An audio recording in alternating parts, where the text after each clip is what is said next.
上集我们说的呀，匹诺曹因为说谎，鼻子长得老长老长的了。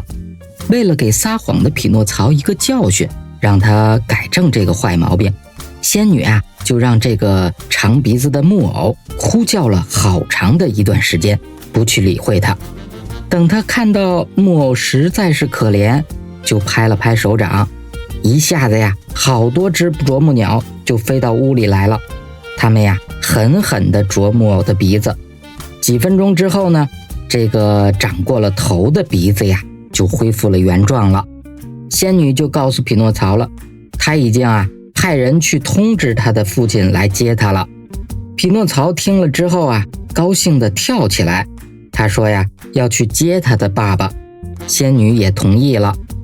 匹诺曹像小鹿一样跑起来，可是他到了大橡树那儿就停下了，因为呢他又看到了狐狸和猫。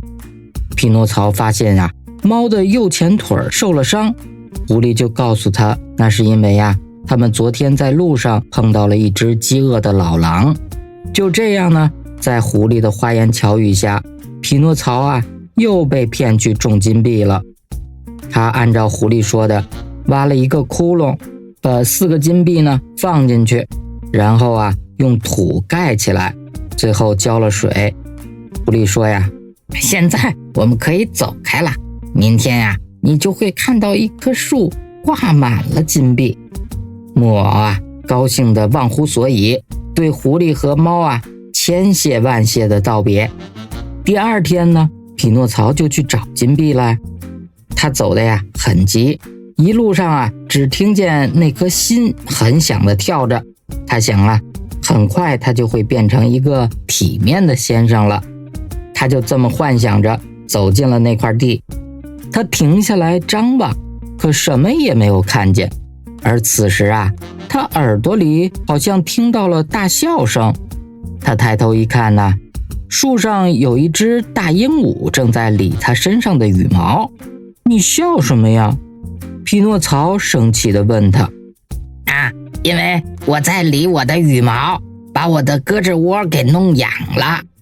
木偶没答话，他走到水沟边上，又打来一些水，浇在那片土上。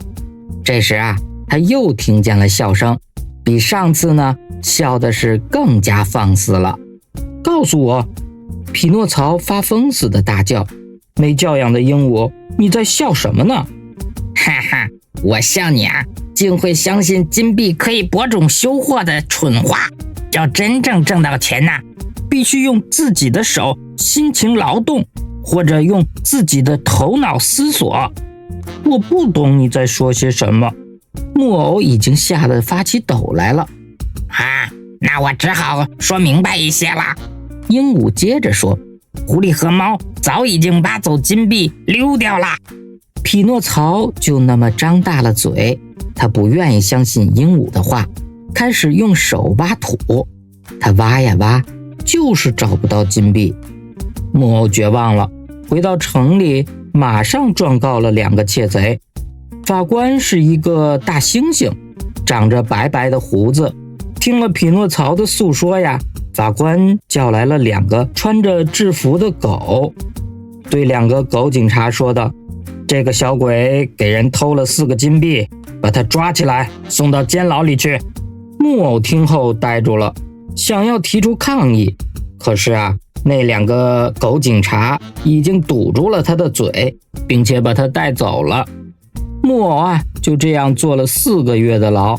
幸亏呢，后来这儿的皇帝打了个大胜仗，大赦天下，他才得以脱身的。匹诺曹就又跑向了通往仙女家的那条大道上了。到了大道上呢，他极目远望，看到了那座树林子。他当初就是不幸在那儿遇到了狐狸和猫的。他还隐约的看到了那棵大橡树，可他这里看那里看，就是看不到仙女的那座小房子。这时候他感到不妙了，马上使出最后的脚劲儿，拼命跑起来。几分钟功夫就来到了曾经有一座白房子的草地上。现在那个白房子已经没有了，只有一块大理石碑，上面刻着这里安眠着蓝色头发的仙女。由于他的弟弟匹诺曹将他遗弃，他因悲伤而溘然长逝。木偶趴倒在地上，哭了整整一夜。到了第二天白天呢，还在哭。他哭得那么无助。这时候啊，有一只大鸽子从他的头顶上飞过。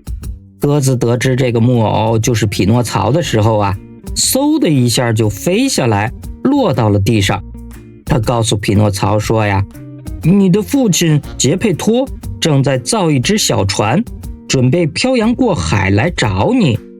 匹诺曹得知父亲在距离自己1000多公里的海边的时候啊，他焦虑不安，渴望能立刻飞到父亲的身边。好心的鸽子呀，居然实现了他的愿望。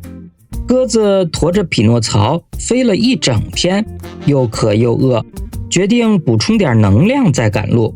他们进入到一个空荡荡的鸽子楼，里面呀有一盆水和一篮子的野豌豆。木偶一向无法忍受野豌豆，然而啊，那天晚上他却吃得几乎撑破了肚皮。他说道，我从不相信野豌豆会这么好吃。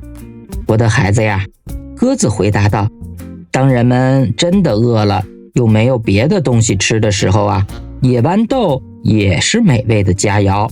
饥饿不会让人任性的。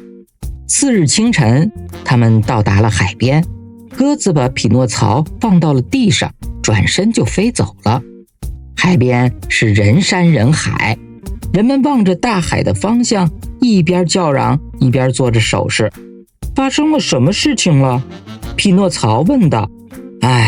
一位可怜的爸爸丢了儿子，他想乘一只小船到海的那边去找他。可今天啊，大海的脾气很坏，小船呢就要沉入水底了。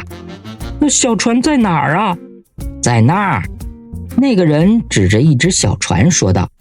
匹诺曹定睛朝向那个方向望去，仔细观望之后，他尖声大叫起来，那就是我爸爸。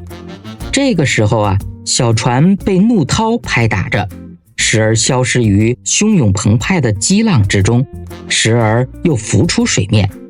匹诺曹站在一块礁石的尖顶上，不停地呼喊着他的爸爸，并用双手向他打着各种的手势。尽管离海岸很远，杰佩托似乎已经认出了儿子，因为他也摘下了帽子，一个劲儿地做出各种动作，示意他明白。但是啊，就在这个时候，突然掀起了一个恶浪，小船消失了。好可怜的人呐！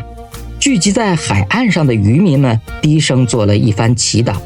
突然，他们听到一声绝望的喊叫，回身一看呢，只见匹诺曹纵身跳进大海，高声大喊：我一定要救出我爸爸！因为木偶的全身都是木头，所以呀，匹诺曹很容易漂浮起来，在距离陆地非常遥远的地方时隐时现。最后啊，他离开了大家的视线，人们看不见他了。可怜的孩子呀！聚集在海边的渔民们说道。他们低声祈祷了一番，就各自回家了。好了，今天的故事就分享到这里。要知道匹诺曹有没有找到他的父亲呢？咱们呀，下集再讲。